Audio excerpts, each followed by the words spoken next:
모세를 부르셨습니다. 여러분에게 말씀드렸다시피 출애굽은 모세를 부르심으로, 지도자를 부르심으로, 모세를 지도자를 삼으심으로 출애굽이 시작되었다고 말씀을 드린 바 있습니다. 애굽에 있는 이스라엘 백성들을 그 신음소리를 들으셨다는 것입니다. 고난 중에 있는 내 백성을 구하라고 모세에게 말씀합니다. 그들을 젖과 꿀이 흐르는 땅 가나안으로 인도하라고 말씀하십니다. 그 일을 위해서 내가 너를 쓰겠다고 말씀을 하십니다. 그러자 모세가 즉각적으로 반응을 합니다. 내가 누군데, 내가 누구건데 이런 엄청난 일을 할 수 있습니까? 나는 도저히 그런 일을 감당할 제목이 못 됩니다. 모세가 부정적인 반응을 보입니다. 그러자 하나님께서 말씀하십니다. 내가 너와 함께 하겠다. 내가 너와 함께 하겠으니 너는 염려하지 말고 가라. 백성들이 분명히 물을 텐데요. 그들이 물으면 누가 저를 보냈다고 할까요? 분명히 하나님의 이름을 물을 텐데요. 나는 스스로 있는 자다.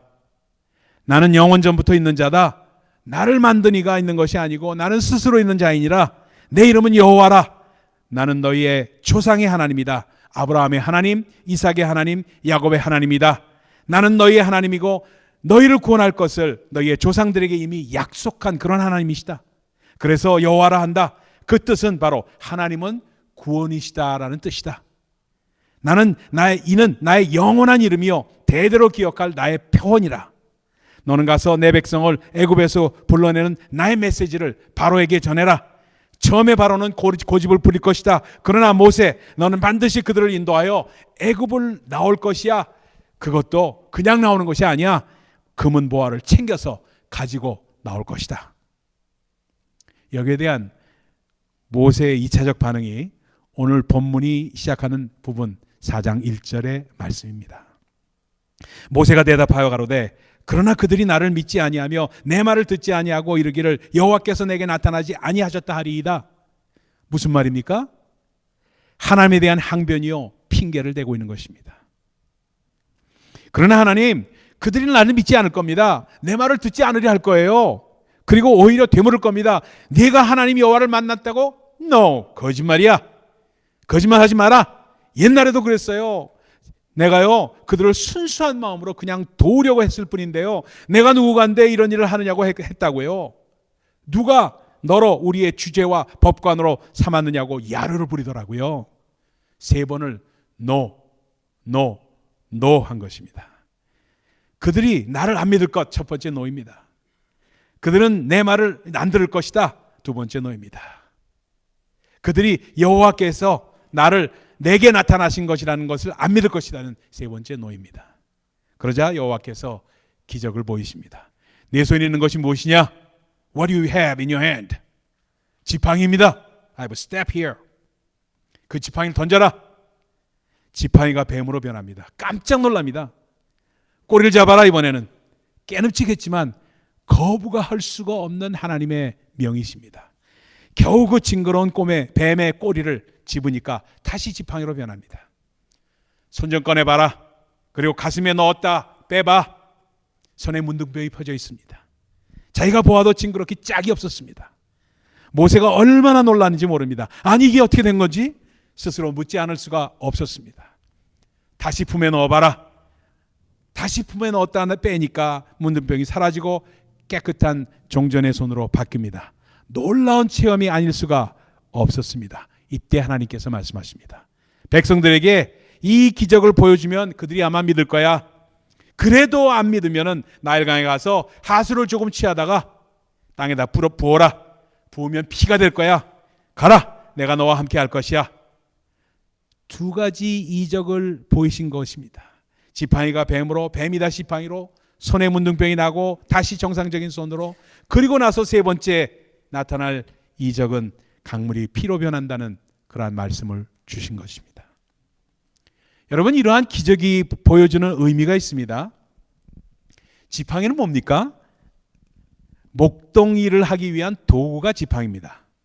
뭘 상징합니까? 우리의 job, 우리의 직업입니다. 손은 뭡니까? 손은 문둥병이 들지 않고 정상적일 때 그 기능을 발휘할 수가 있습니다. 뭘 상징합니까? 건강을 상징합니다.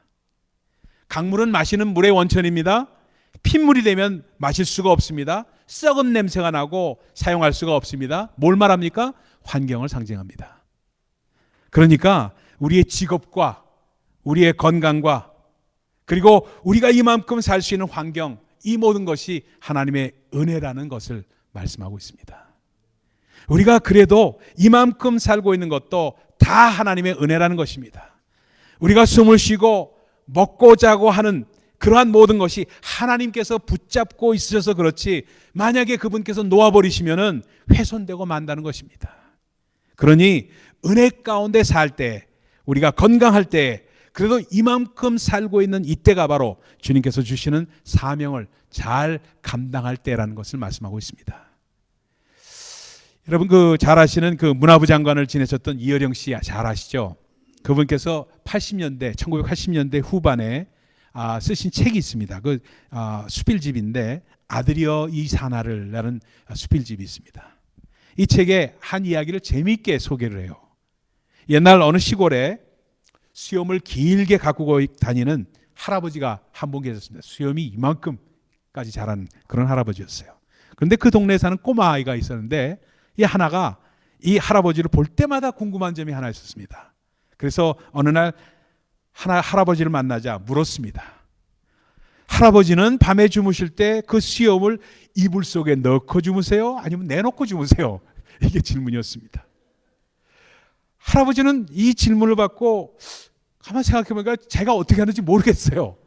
그래서 얘야 미안하구나. 나도 미처 생각해보지 못한 일이니 하룻밤만 자보고 내가 대답을 하마. 그리고는 그날 밤 수염을 붙들고 씨름을 합니다. 수염을 이불 속에 넣으면 답답하고 꺼집어내면 쓸쓸하고 30년 동안 달고 다니던 수염이지만 어떻게 해야 될지를 몰라가지고 수염의 위치를 자기도 모르겠더라는 거예요. 그리고 밤을 맞이한 겁니다. 아침을 맞이한 거예요. 이 이야기는 무슨 얘기를 말합니까? 우리의 자연환경 가운데 역사하시는 하나님의 은혜가 마치 이와 같다는 것을 말하고 있습니다. 모든 것이 자연스러운 가운데 우리가 누리고 있는 것이지만 잠시 하나님께서 손을 놓으시면은요, 우리가 하루도 살 수 없는 것들이 얼마나 많은지 이루 말할 수가 없다는 것을 말합니다. 공기, 물, we take them for granted. 정말 너무나도 우리는 너무 자연스럽게 그냥 받아들이죠. 옆에서 우리를 돕는 사람들, 우리 교회에서 열심히 섬기는 손길들, 감사하지 못한 채 지나가는 수가 얼마나 많은지 이루 말할 수가 없어요. 그렇죠? 여러분 정말 그래서 나온 말이 있어요. 뭐죠? 있을 때 잘하라는 말이에요. 있을 때 잘하라고. 있을 때 잘하라고. 그죠? 제가 어제는 저희 소녀딸이 생일을 맞이해가지고 그래서 퀸즈에 갔습니다.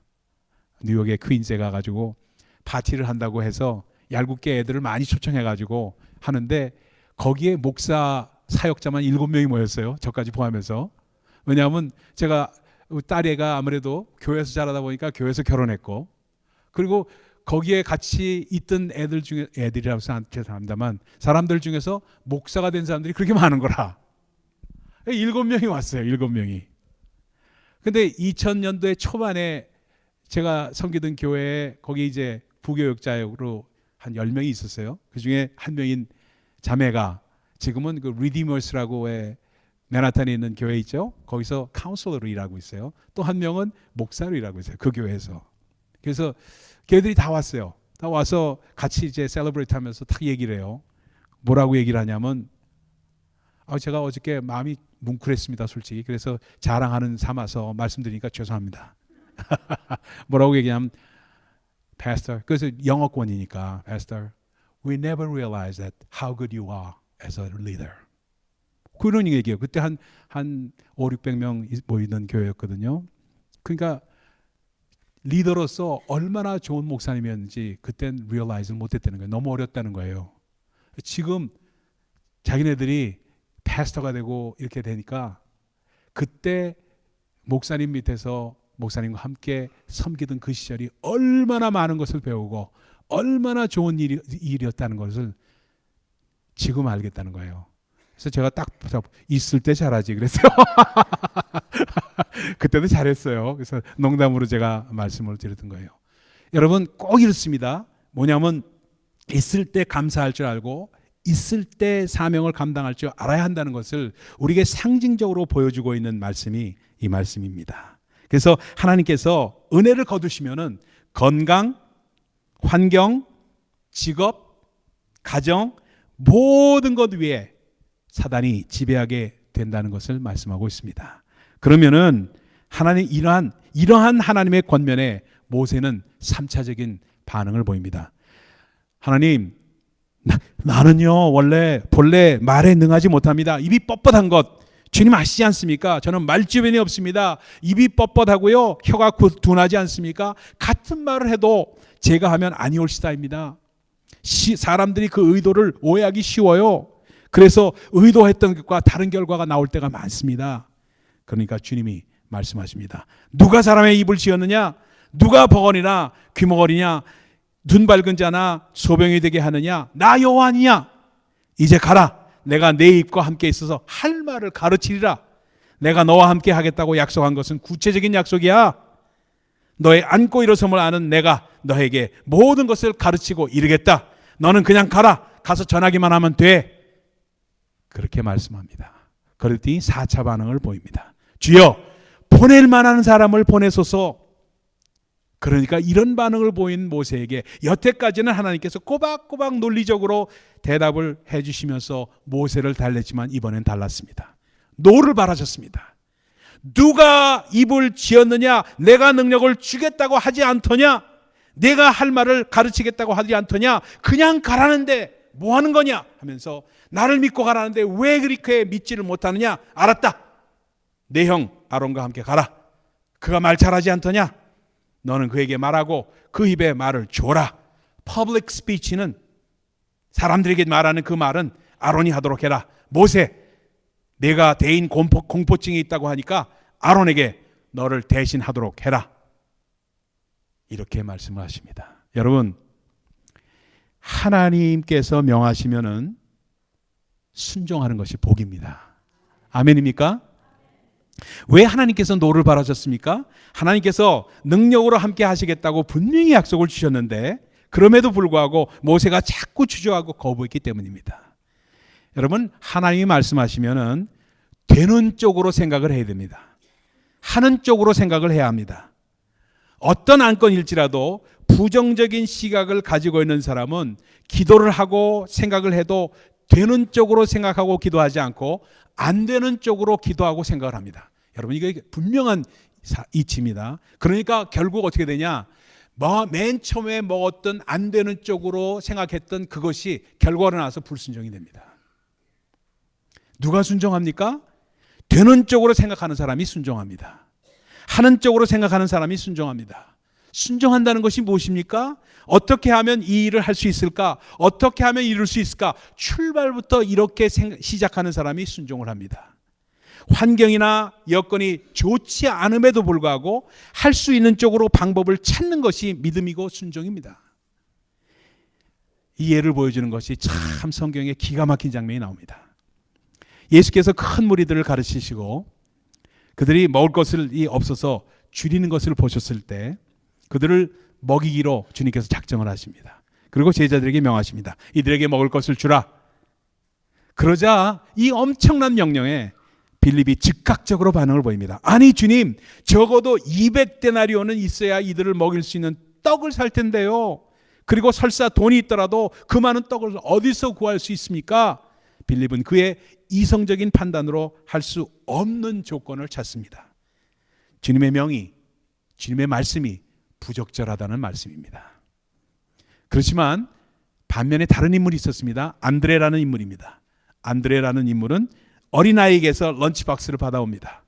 그리고 아뢰입니다. 주님, 여기 보리떡 5개와 물고기 2마리를 하나에게서 받아서 가져왔습니다. 그러나 이 정도 가지고는 어림도 없지 않을까요?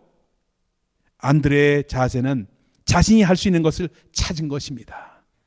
주님이 명이 부당하다고 순종할 수 없는 조건을 이성적으로 찾은 것이 아니라 자신이 나름대로 어떻게 하면 그것이 이루어질 수 있을까 하는 생각 가운데 자신이 할 수 있는 만큼 하고 하나님께 나머지를 맡긴 것입니다. 이때 주님은 이 안드레의 적은 믿음의 생각을 축복하시고 오병이어의 기적을 일으키신 것입니다. 우리가 할 수 있는 것은 우리가 하는 것입니다. 나머지는 하나님께서 역사하십니다. 되는 쪽으로 생각을 해야 합니다. 부정적으로 하나의 명에 대해서 생각하지 말라는 것입니다. 그 부정적인 생각, 이성적인 핑계에 하나님께서 노를 바라신 것입니다. 너의 너된 것 다 하나님의 은혜 아니냐? 내가 누구간데 하면서 핑계를 대지 말라. 전능한 내가 너와 함께 하겠다는 말씀을 주시고 계신 것입니다. 이 말씀을 듣고 모세가 드디어 순종의 행동으로 발을 옮깁니다. 그것이 본문 18절 이하의 말씀입니다. 모세가 장인 이드로에게로 돌아가서 그에게 이르되 내가 애굽에 있는 내 형제들에게로 돌아가서 그들이 생존하는지 보려 하오니 나를 가게 하소서. 이드로가 그에게 평안히 가라 하니라. 장인 이드로에게 외출을 허락받은 겁니다. 이것이 오늘 본문 전체의 내용이고 흐름입니다. 그러면은 오늘 말씀이 주는 그러한 이 말씀 가운데 담겨져 있는 영적 교훈은 과연 무엇일까? 오늘 이 아침에는 세 가지를 여러분과 함께 나누기를 소원합니다. 첫 번째 교훈입니다. 반복되는 말씀입니다. 첫 번째 교훈은 주님께서 노를 바라시기 전에 명령에 순종하는 자가 되어야 한다는 교훈입니다. 주님께서 이렇게 명령을 주십니다. 모든 영혼에게 복음을 전하라.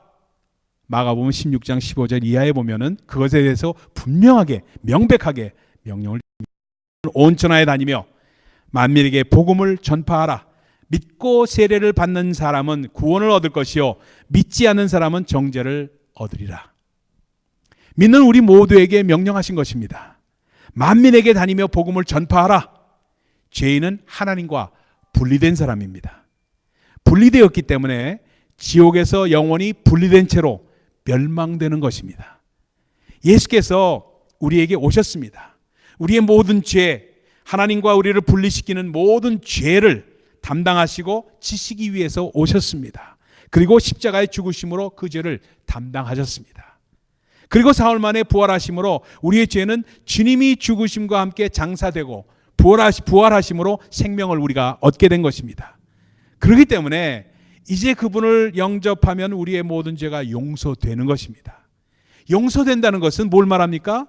우리 주님의 죽으심 가운데 우리의 죄가 장사되었기 때문에 기억조차 안 하시겠다는 것입니다. 여러분 기억하시죠? 지난번 굿 프라이데이 때, 그렇죠? 성금요일 날 우리가 모든 죄를 다 십자가의 못을 박았습니다. 그렇죠? 우리의 죄를 십자가의 못을 박았죠. 그래서 저희 다 간직해뒀어요.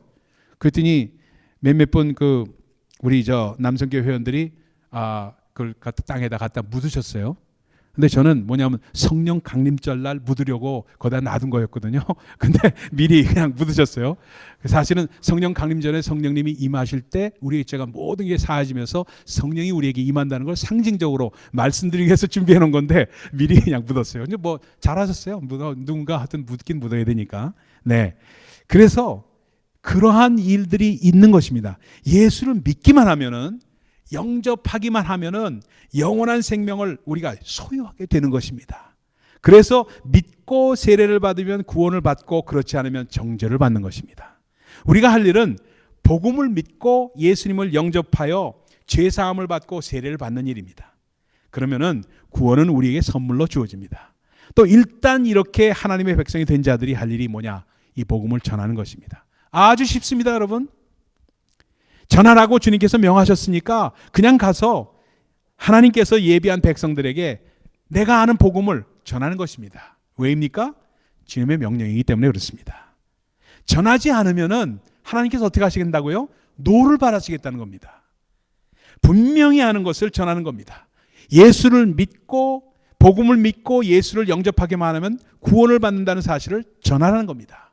그러니까 전도로가 잃어버린 그러한 명령이 되어버리고 마른 것이 왜 그런가?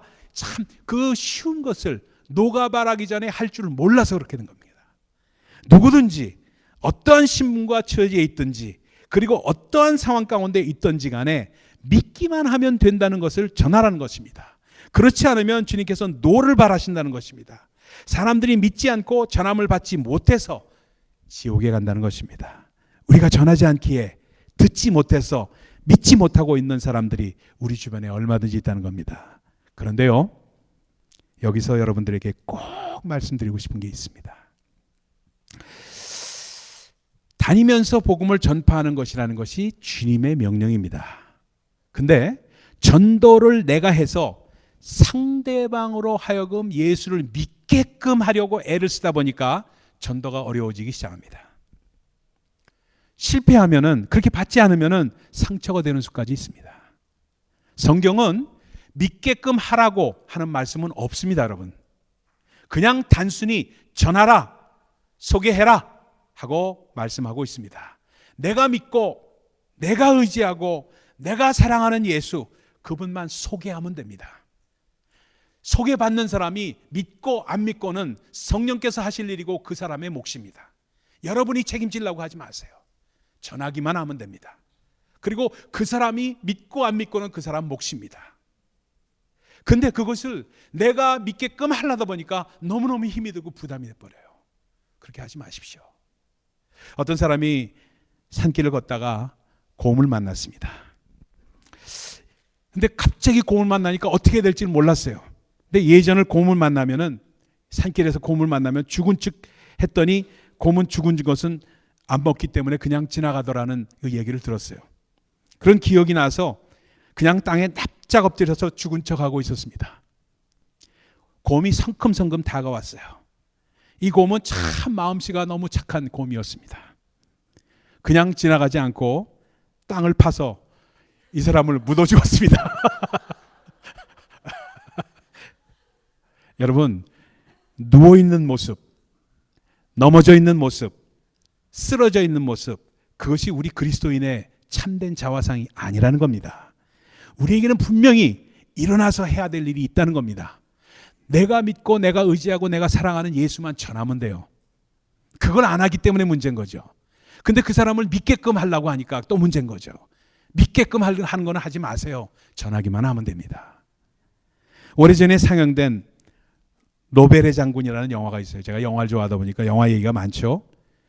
그 영화 가운데 나치에 저항했던 많은 저항운동가들이 감옥에 처형되는 장면들이 나옵니다. 그 수많은 저항운동가들 가운데 레지스탕스라고 그러죠. 별로 이 운동에 깊이 관여하지 않았던 사람도 있었어요. 평범한 시민으로 살아가던 사람들이 붙들려 왔습니다. 이 사람의 사형 차례가 다가왔습니다. 그 사람이 고래고래 소리를 질러요.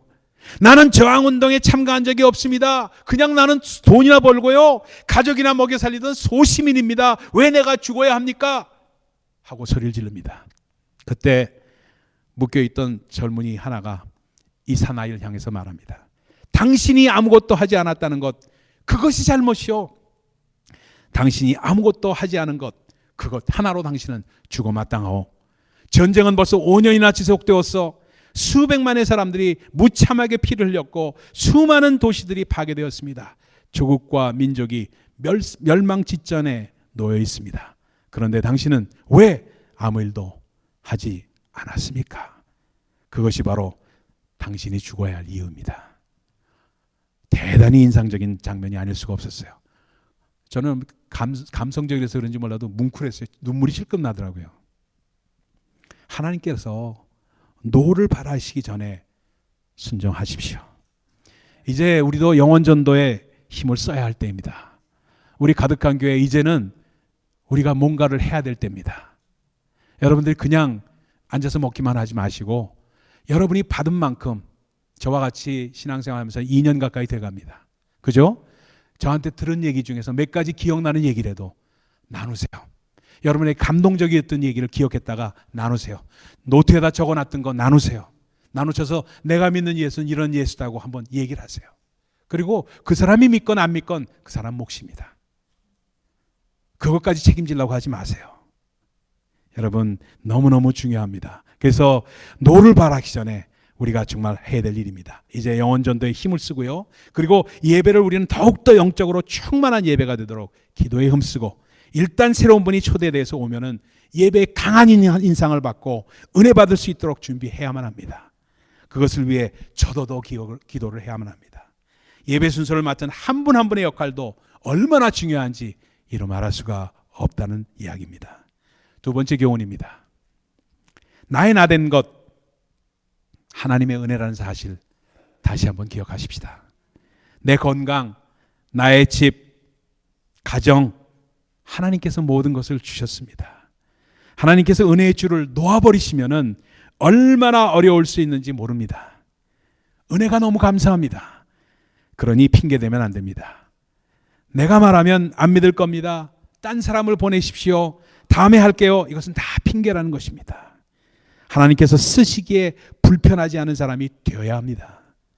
자꾸 자기 변명을 하고 핑계대는 사람들은 하나님께서는 불편해 하십니다. 우리가 주님의 명령에 순종할 때 그 외에 모든 필요한 것을 더하시는 우리 하나님이십니다. 그래서 마태복음 6장 33절에 말씀하잖아요. 너희는 먼저 그 나라와 그 의를 구하라. 그리하면 그 모든 것을 너희에게 더하시리라. 우리가 주님의 명령을 깨닫고 감사함으로 자진해서 순종할 때 능력 주시고 지혜와 은혜 그리고 물질과 사람을 붙여주시는 주님의 손길이 우리에게 나타날 줄로 믿습니다. 이제 세 번째 마지막입니다. 세 번째 교훈은 내 손에 있는 것, 내가 할 수 있는 작은 일에 충성하자는 것입니다. 당시 모세의 손에 있었던 것이 무엇이었습니까, 여러분? 지팡이였습니다. 바로를 무찔 수 있는 최신의 무기가 아니었습니다. 핵무기 아니었어요. 탄도미사일이라고 해서 말이 많죠. 우리 문재인 대통령께서 탄도미사일을. 그래서 탄도미사일, 중장거리 미사일입니까? 아니었습니다. 초고속 인터넷으로 들어갈 수 있는 첨단의 IT도 아니었습니다. 이제는 촌부가 되어서 처가살이를 하고 있는 고용목자에 불과해서 기껏 가지고 있는 것은 지팡이에 불과했습니다. 그러나 하나님께서는 바로 그 지팡이를 쓰셨던 것입니다. 언젠가 여러분 베드로도 그런 얘기했죠. 기적 같은 일을 해낼 때 이렇게 말한 적이 있잖아요. 은과 금은 내게 없거니와 내게 있는 것 What I have, I give you what I have. 내게 있는 것으로 내게 주노니 나사렛 예수 그리스도 이름으로 일어나 걸으라고 말씀합니다. 여러분 지팡이는 목자에게 있어서 없어서는 안 될 꼭 필요한 것입니다. 모세는 이미 모든 것을 다 포기한 삶을 살았지만 지팡이만큼은 포기할 수 없는 것이었을지도 모릅니다. 그런데 그것을 주님께서는 던지라고 명하신 것입니다. 내가 생각하는 지팡이를 버리라는 것입니다. 그것은 뱀에 지나지 않다는 것입니다. 그러나 그것을 온전히 버려버리고 하나님의 손에 붙들리면은 그 뱀에서 다시 지팡이로 변하는데 그때 그 지팡이는 권능의 지팡이가 된다는 말씀입니다. 너의 제일 인간적으로 의지하고 있는 지팡이를 버리고 나를 의지하면은 그 똑같은 지팡이가 기적의 지팡이로 변하여 하나님의 인도함을 맛보게 된다고 말씀하시고 계신 것입니다. 두 가지 예를 오늘 잠깐 드리겠어요. 한 분은 큰 사업을 하다가 파산을 선고를 하신 분이십니다. 한국에 계신 분인데 이분 제가 부흥회하다가 만난 분이에요. 이분이 모든 체면과 자존심을 버리고 넥타이를 한국에서 그 당시에는 요즘엔 뭐 그렇지 않지만 그 당시만 해도 인텔리들은 전부 넥타이를 메고 양복을 입고 다녔잖아요. 그래서 넥타이를 풀어버리고 일산이라는 동네, 지금은 상당히 큰 도시가 됐지만 그 당시에는 아주 낚시질이나 하는 그런 데였죠. 그래서 일산으로 가서 조그만 땅을 얼마 남지 않은 돈으로 샀습니다. 그리고 닭을 치고 돼지를 기르는 그러한 농장을 시작합니다. 낚시 오는 사람들 상대로 천막을 치고 닭도리탕과 돼지고기를 요리해서 파는 가게를 열었습니다. 우습게 생각을 했는데 그게 소문이 퍼지기 시작하고 입질이 좋대나 순이익만 한 달에 1억 5천이 됐습니다. 내가 모든 것을 버려버리고 시작했더니 그런 일이 일어났던 사람 내에 한 예입니다. 또 한 사람 미국에 있는 사람이에요. 뉴저지에 계세요. 뉴저지 아니구나. 뉴욕이구나. 한국에서 어느 철강 회사를 경영하다가 아주 큰 유명한 사건입니다. IMF 사태가 발생해서 부도가 났어요. 미국으로 도망오다시피 해서 오신 분이세요. 너무나 큰 어려움을 당했어요. 그리고 몸에 질병이 생겨서 얼마나 견디기 어려운 날 지속이 되었는지 모릅니다. 그러던 어느 날 이분이 예수를 진실되게 영접을 합니다. 하나님께서 조금씩 삶의 가치관을 바꿔주기 시작하십니다. 조그만 네일 가게를 시작했어요. 그리고 부인은 그 일을 하고 남편 된 이 사람은 정말 몸도 아프지만 할 수 있는 게 모기지 회사에서 일하면서 모기지 그 조금 어레인지하고 하는 일을 조금씩 하기 시작했습니다. 그냥 먹고 사는 것만 유지될 정도였어요. 그러면서 주의 일에 매달리는 그런 분이 돼버렸어요. 평신도지만 지금도 같이 저와 기도하는 동역자입니다. 그분이 얼마 전에 연락이 왔어요. 목사님, 일이 조금 풀릴 것 같은데 목사님 좀 기도해 주세요. 그래서 무슨 일입니까? 한국에 뭐가 있는데 그게 잘하면은 조금 풀릴 것 같아요. 그 얘기를 해요. 아무것도 없었는데 어떻게 하다 보니까 친척 간에 그 일이 발생하게 되고 뭐가 큰 일이 있을 것 같다는 얘기예요. 그래서 아들이 변호사인데 변호사를 통해서 그걸 수속을 하고 있다고 그래요. 얼마나 제가 기도하고 있는지 몰라요. 그분을 위해서. 정말 여러분들 정말 그래요. 내가 갖고 있던 지팡이를 던지면은 그 지팡이가 권능의 지팡이로 돌아온다는 사실 기억하십시다. 하나님의 명령에 순종한다는 것이 무엇일까? 되는 쪽으로 생각하고 그렇게 생각을 바꾸는 것을 말합니다. 나의 나된 것, 지금 현재의 것도 하나님의 은혜라는 것을 기억하십시오. 지금 나에게 있는 것 가장 작은 일일지라도 그 조그만 일에 다른 후에 어떤 일이 일어나는 건 생각하지 마시고 충성하십시오. 지금 할 수 있는 것을 무시하지 마십시오. 나중에 돈 벌면은 선교하겠다? No, 아닙니다. 지금 하루에 3불씩 따로 떼어 넣을 수 있는 그러한 여유분이 있다면은 한 달이면 그것만 해도 100불입니다, 여러분. 1불, 2불, 3불 선교회가 나와야 됩니다. 뭔가 선한 계획을 세우십시오. 믿음의 작품을 이룰 수 있도록 기도하십시오.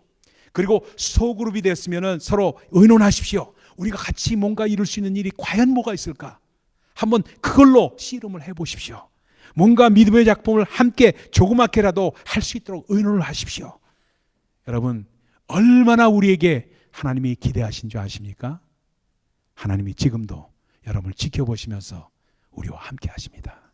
기도하십시다. 하나님 감사합니다. 그렇습니다, 주님. 하나님의 뜻에 우리가 하나님을 사랑하는 자 그 뜻대로